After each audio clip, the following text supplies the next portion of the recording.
Bobby Fischer always used to say, I don't believe in the psychology of the players. I believe in good moves. According to Bobby Fischer, if we always focus on finding the best move in the position, we're sure to have a good game and a good result. Let's take a look at this example he played in 1970 in Palma de Mallorca, and we're going to learn a lot.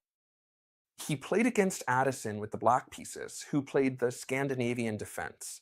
And they say that when this position appeared in the game, he smiled rather abruptly at his opponent, since he considered that the Scandinavian defense at that level was quite inferior compared to the others. Why? Because in this case, by capturing the pawn, logically here, as you can see, in his second move, he's already looking, as always, for the best move. In this case, capturing the opponent's pawn. Why? Because this way he draws the opponent's queen toward the center of the board where it can be easily attacked.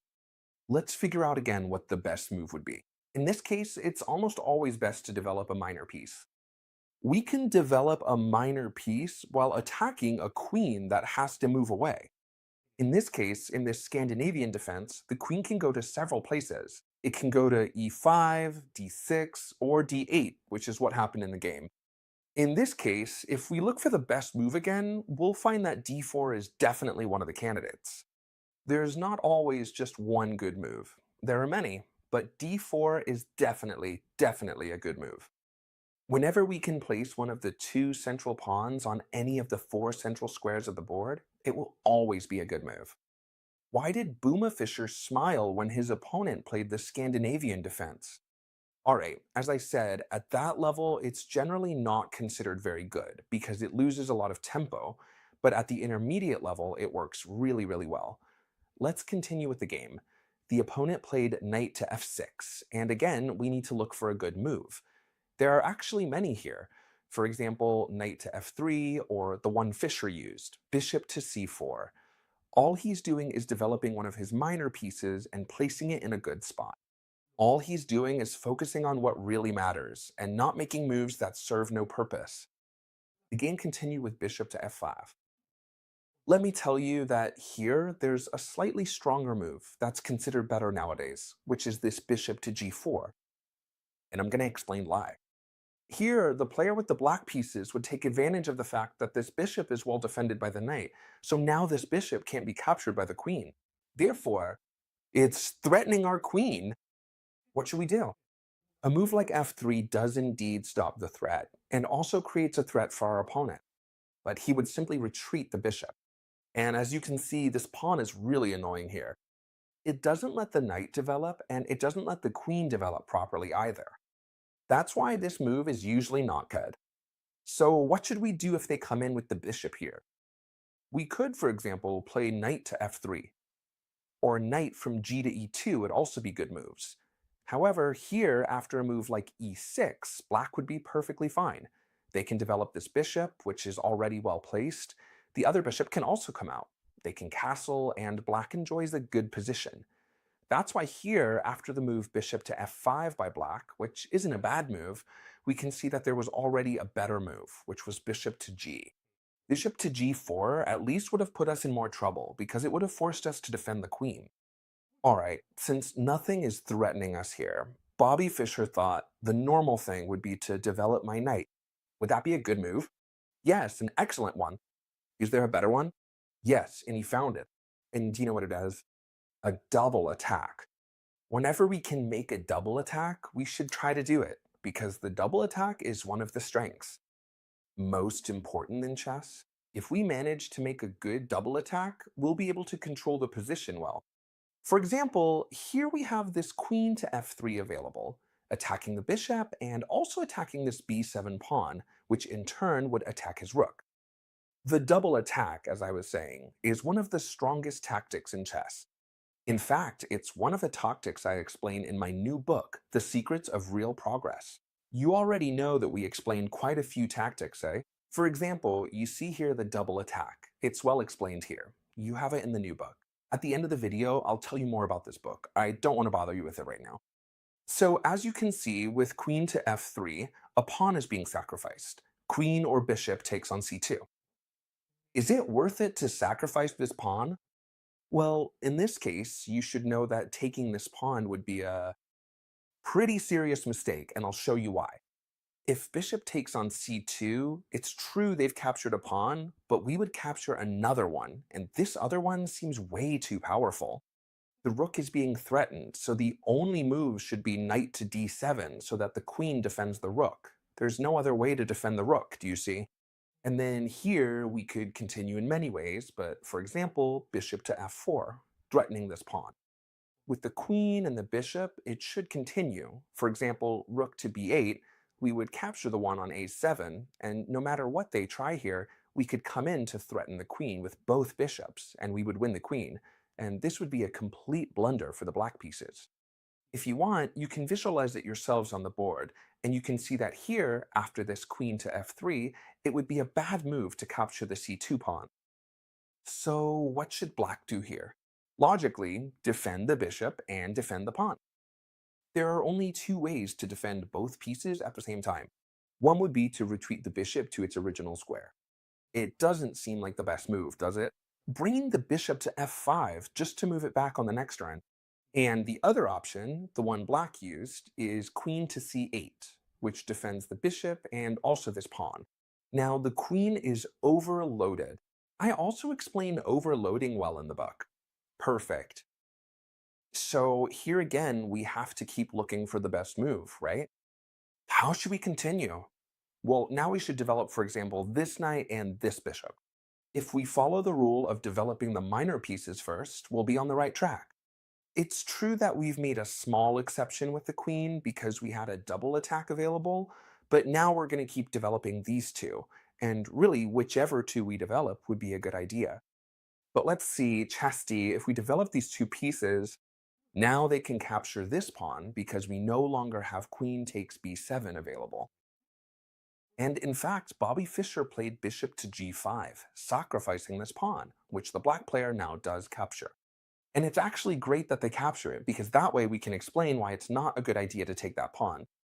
Sometimes we need to understand that in chess, who wins at chess? Who gives checkmate, right?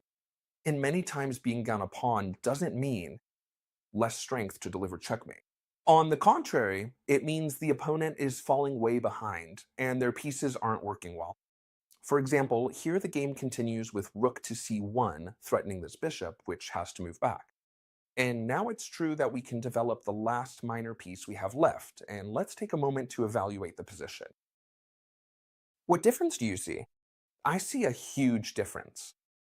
Both bishops are perfectly developed, while the opponent only has one, and it's a bit trapped. Both knights are developed, while the opponent only has one. We're going to castle on the next move, while our opponent still needs three moves, for example, e6, bishop to e7, and then castling. And on top of that, we have a rook placed on an open file that's already directly attacking the opponent as soon as we move these two pieces, while the opponent's rooks are extremely far from getting into the game. All of this that I just mentioned is simply in exchange for a pawn. Do you understand the difference? You'll probably have to watch this game several times. That's fine, you can watch it as many times as you need. Let's see if you leave a nice like and we can break the record for likes, because these videos are extremely useful. The game continues with knight from b to d5. And now, again, we need to think about the best move. It seems obvious, right? Castle. We develop the minor pieces, control the center, and castle. These are the three principles for playing a good game. The opponent does the same, plays e6, blocking our light squared bishop, and also opening up a path for his dark squared bishop, the last minor piece he needs to castle and develop. The game continues with a very interesting move. There are probably a lot of good moves here. One really good move that comes to mind is knight to f4, for example. This is where a lot of people get lost. They've developed their minor pieces, controlled the center, and castled, and then they ask, now what? And they don't know what to do next. The idea is that now it's time to improve our pieces. For example, knight to f4 improves a piece that wasn't well placed and puts it in a much better position, threatening the bishop and also threatening this d6 square with two pieces, which together with a rook could be very dangerous. Thank you. It could really improve our position a lot. Bobby Fischer here went for a secondary plan, okay? Of course, we don't always have to agree with other players' plans, but it's interesting to see why he does it. He played bishop takes f6, sacrificing the bishop pair. Extremely interesting, and I'm going to explain why. You guys, how would you capture? Would you take this bishop with the g-pawn or with the knight? Probably all of you thought with the knight. However, what would happen if you captured with the knight? I'm going to show you, because in the game it was captured with the pawn. The idea is that here, white could push their central pawn and open up the position, taking advantage of this. This is important, and you can apply it in all your games. Open the position when the opponent's king is still in the center. When your king is castled and your opponent's is not, you should open the center to be able to attack the king. And now, how would all this continue? For example, pawn takes pawn, knight takes, exchange of knights, bishop, pieces are exchanged here in the center, and there's a threat. Bishop takes on b7, threatening the queen and the rook. So for example, c6. And now, for example, this bishop isn't actually threatened, because if black captures this bishop, we would capture the queen. So we could continue with a move like knight to f4, and we'd be completely winning. The opponent wouldn't have time to defend everything. They can't stop the rook from coming in with bishop to e7 because we would capture the bishop and give this check, which would probably end up being checkmate. So here, they really can't do anything at all. Nothing. If they try to bring in the queen, we could also bring in the rook. And I encourage you to study this position carefully because it's completely winning for white. So I'm going to go back. You'll understand perfectly that here, after capturing the pawn, I'm going to put this here and this here, just like it was before. I'm going to set it up like this. Yes, I think I did it right, and this knight is here. Exactly. The idea is that here it was captured with it. I'm missing this pawn. It was captured with the pawn. You saw why capturing with the knight was dangerous, right? You can watch it as many times as you need. The idea is that here, Bobby Fischer applied the same principle. You shouldn't make things too complicated for yourself. Apply the principles you already know. The opponent's king is in the center and ours isn't. What should we do? Open up the center. With which move can we try to open the center? With this one, d5. Logically, the player with the black pieces doesn't want to open the center, so they close it with e5. See the logic? Very good. What should we do now? Once again, I've run out of ideas. Well, let's improve our pieces as always. Which piece can I improve? Well, a lot of them. For example, this knight is being blocked by an umbrella. The umbrella means it can't jump forward because there's a pawn in the way. So, for example, we could play knight to g3 to improve our knight. Or, for example, what Bobby Fischer does. This bishop is blocked by the pawn, so I improve it over here and pin the knight in such a way that now you can't play this move here, c6, because I would capture the pawn, pawn takes, bishop takes, and I'd be in a great position. Exactly, what he did was improve a piece. The game continues with bishop to e7. Again, what do we do when we don't know what to do? Let's improve our pieces. I'm going to improve this knight, which now targets this advanced post on f5. A 6 threatens our bishop, and now we have to think about where we want to retreat it. For example, there are many possible moves. Here, Bobby Fischer decided on bishop d3, facing off these two bishops. Would it be a good idea for black to capture this bishop now? Well, no, because if they capture this bishop, this king will never be safe. In the center, the king is never really safe, right? Because we can attack him easily. And if he castles, it would be even worse. Therefore, this bishop is serving as a defender of the castling. So pay attention to Bobby Fischer's thinking. I'm going to threaten this bishop, which is working very well to defend his position. Here, black doesn't capture the bishop, but instead moves their queen back to its original position since it wasn't doing anything there anymore. Alright, so now what? Well, Bobby Fischer says all my pieces are really well placed. I could put the rook on e1 or d1, that would be a good move. But you know what? I'm going to go for the attack. Since this defender is really bothering me, I'm going to play h4. And if they're not careful, I'll play h5 and force this bishop to trade.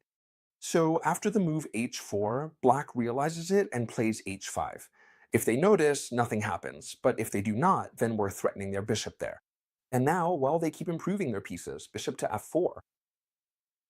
This bishop is fantastic here. Can it be captured? Well, it wouldn't be a good idea because not only would we get rid of this bishop, but we'd also improve our knight.